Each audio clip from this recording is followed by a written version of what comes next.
Vous avez eu un événement cardiaque récemment et vous vous demandez comment reprendre votre entraînement cardiovasculaire. Je me nomme Valérie Guilbeault, je suis kinésiologue au Centre épique de l'Institut de cardiologie de Montréal.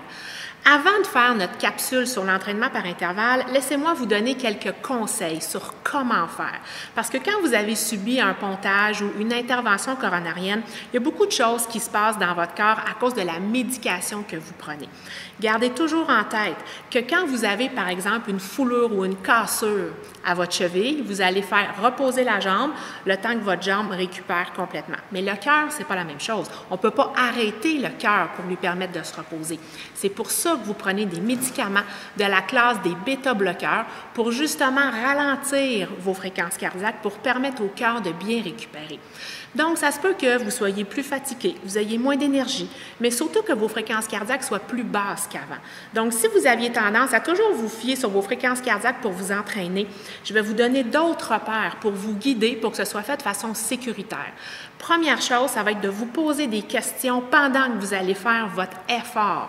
Parce que ce qu'on va vous suggérer dans les capsules que vous allez consulter, c'est beaucoup des entraînements par intervalle. Et ce qui est recommandé chez une clientèle coronarienne, c'est surtout pas contre-indiqué. Mais quand vous allez augmenter votre niveau d'effort, ça va être important de vous poser des questions. Comment je me sens? Est-ce que je suis capable de parler? Ça, on va vous le dire régulièrement pendant la capsule, mais je veux juste m'assurer que vous allez vraiment vous poser les bonnes questions au bon moment, parce que des fois, dans le feu de l'action, on oublie un peu ce genre de consignes-là. Donc, vous augmentez votre effort, vous êtes essoufflé un peu, c'est normal. L'essoufflement est normal, mais quand vous n'arrivez plus à reprendre le dessus sur votre essoufflement, ce n'est pas normal. Donc, quand vous n'êtes plus capable de parler, quand vous êtes hyper essoufflé, premier signal, vous êtes trop loin dans l'effort. À ce moment-là, vous faites quoi?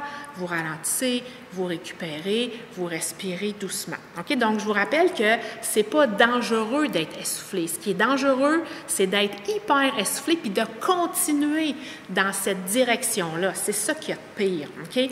Donc, il n'y a aucun exercice qu'on va vous proposer qui est dangereux. Mais ce qui est dangereux, c'est quand vous continuez de ne pas bien vous sentir puis de faire les choses. OK? Ça, c'est la première chose. Deuxième chose, c'est vous devez vous poser des questions sur comment je me sens quand je fais un effort. Est-ce que c'est difficile pour moi? Est-ce que ça demande un peu d'effort? Est-ce que c'est facile? Donc, pour que ce soit sécuritaire pour votre cœur, vous devez toujours fournir un effort un peu difficile. Donc, ça demande un peu d'effort, mais vous n'êtes jamais aux limites de vos capacités. Et ça me ramène au premier point. Est-ce que je suis capable de parler? Est-ce que je suis trop essoufflée? Comment je me sens? Et quand vous répondez d'une façon convenable ou d'une façon adéquate à ces questions-là, vous êtes dans des fréquences cardiaques qui sont sécuritaires pour vous.